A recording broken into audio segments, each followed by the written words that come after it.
ওয়ালাইকুম। যারা বেদাত করে তারা ইনশাল্লাহ হাউজে কাউসারের পানি পান করতে পারবে না। বেদাত থেকে আমাদের সবসময় বিরত থাকতে হবে, বেদাত করা যাবে না। রাসূল সাল্লাল্লাহু আলাইহি ওয়াসাল্লাম বলবেন সুকান সুকান লিমান গাইরা, মানে ধর্মের ভিতরে কোনো কিছু বৃদ্ধি করা অথবা কোনো কিছু কমিয়ে নেওয়া এটার নামই বেদাত। এই বেদাত করা যাবে না। বেদাত থেকে আমাদের বিরত থাকতে হবে, শিরক করা যাবে না, শিরক থেকে বিরত থাকতে হবে, বিরত থাকতে হবে। ইয়া আল্লাহ, আমি সহ পৃথিবীর সকল মুসলিম উম্মাহকে শিরক, বিদআত, কুফরি, জারফুক, তাবিজ, তুমার এবং হারাম পথের উপার্জন থেকে বিরত থেকে মৃত্যুবরণ করার তৌফিক দান করো, এবং আমি সহ পৃথিবীর সকল মুসলিম উম্মাকে মৃত্যুর সময় মুখে লা ইলাহা ইল্লাল্লাহ এই কথাটি বলে যেন আমরা মৃত্যুবরণ করতে পারি, সেই তৌফিক দান করো। দুনিয়াতে বিদাতিদের দোয়া কবুল হবে না, বিদাতিরা চরমভাবে লাঞ্ছিত হবে ইনশাল্লাহ। বিদাতিদের চূড়ান্ত পরিণাম জাহান্নাম। বিদাতিকে সহযোগিতাকারীর উপর আল্লাহর অভিশাপ। বেদাতিকে আশ্রয় দেওয়াও এটাও আল্লাহর অভিশাপ, এবং এটা করা যাবে না। বেদাতির আমল আল্লাহর দরবারে কবুল হবে না, বুখারী মুসলিম শরীফের হাদিস। বেদাতিদের তওবা কবুল হবে না যতক্ষণ না সে বেদাত সম্পূর্ণরূপে ছেড়ে দেয়। আল্লাহ, তুমি আমাদেরকে শিরক এবং বেদাত থেকে মুক্ত রাখো আল্লাহ। বেদাতি সৃষ্টিকারীর উপর ফেরেশতা এবং সব লোকের অভিশাপ হয়ে থাকে। নাউজুবিল্লাহ, চিন্তা করছেন?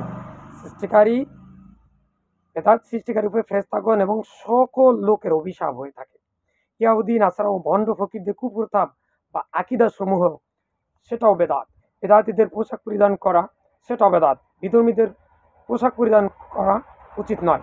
বেদাতি কুকুরের ডাকঘর, নাউজুবিল্লাহ, বিধর্মীদের পোশাক পরিধান করাও যাবে না। বেদাত কুকুরের ডাকঘর। পীরে গায়েব জানে, নাউজুবিল্লাহ। পীর কখনো গায়েব জানে না, আল্লাহ ছাড়া কেউ গায়েব জানে না। পীরে গায়েব জানে না এটা বলা এবং বিশ্বাস করা যাবে না। পীর বা কোনো লোক গায়েব জানে, মুসিবত দূর করতে পারে, সন্তান দান করতে পারে, এরকম বিশ্বাস করা হচ্ছে শিরক। বেদাতীদের আমল রহিত হয়ে যায়। পিতা মাতাকে অভিশাপ দেওয়া যাবে না, এটা দেওয়া কবিরা গুনাহ। এরপরে মাদ্রাসা হতে বা কোনো আলেমের নিজে দোয়া পরে দোয়া বকশিয়ে দেওয়া, এটাও করা ঠিক নয়। সবসময় আমরা আল্লাহর কাছে দোয়া করব এবং আল্লাহর কাছে সবকিছু করব, চাবো। ইলমে তাসাউফ বা সুফিবাদ মানা, এটাও বেদাত, আমরা এটা মানব না। জন্মদিন, মৃত্যু দিবস, মা দিবস, বাবা দিবস, যে কোনো দিবস পালন করা হয়েছে বেদাত, এবং অনেক সময় এটা শিরকের পর্যায়ে পৌঁছে যায়।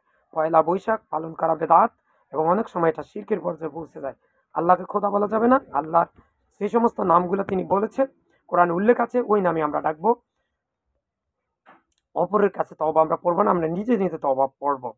অন্ধভাবে কাউকে তাকলিদ করবো না, কোরআন হাদিসকে সম্পূর্ণরূপে অনুসরণ করবো। ওরস পালন করবো না, কবর পাকা করবো না, কবরের সামনে লাইটিং করবো না, এগুলা শিরক এবং বিদআত পর্যায়ে পৌঁছে যায়। আস্তাগফিরুল্লাহ পড়বো, কিন্তু সাথে রব্বি মিন কুল্লি জামব এটা বলা দরকার নাই। ওয়া তুবু ইলাইহি লা হাওলা ওয়ালা কুওয়াতা ইল্লা বিল্লাহ এটা বলবো। ৭০,০০০ কালিমা খতম করা কেন করবো? আমরা সবসময় কালিমা পড়বো লা ইলাহা ইল্লাল্লাহ, যেটা জিকির, সুবহানাল্লাহ, আলহামদুলিল্লাহ, আল্লাহু আকবার, লা ইলাহা ইল্লাল্লাহ। ইসলামের পথে দলাদলি করা যাবে না, এটা শিরক এবং বিদআতের পর্যায়ে পৌঁছে যায়। ইসলামের খলিফা বা আমির ব্যতীত অন্য দলের আমির হাতে বায়াত করা যাবে না।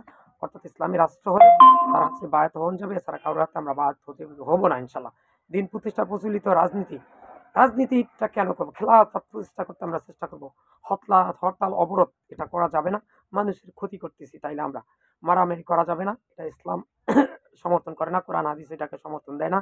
রাসূল সাল্লাল্লাহু আলাইহি ওয়াসাল্লাম মারামারি, কাটাকাটি, খুনাখুনি, লাফালাফি, গালাগালি এগুলা না করার জন্য বলছেন। বিদায়কালে ফি আমিনিল্লাহ না বলে সালাম দিয়ে আমরা চলে যাব। জানাজা দেওয়ার সময় কালিমা শাহাদাত এটা কেন পাঠ করবো? আর আল্লাহ রাসূলের যেভাবে বলছেন ওভাবে করবো। কোরআনকে সবসময় আমরা চুমু খাবো না। আল্লাহ পাক আপনাকে আমাকে বেদাত শিরিক থেকে শিরিক বেদাত হতে মুক্ত থেকে কোরআন হাদিসের আলোকে পুরো জিন্দেগিটা অতিবাহিত করার তৌফিক দান করুন। আসসালামু আলাইকুম। আমিন, আমিন। আসসালামু আলাইকুম।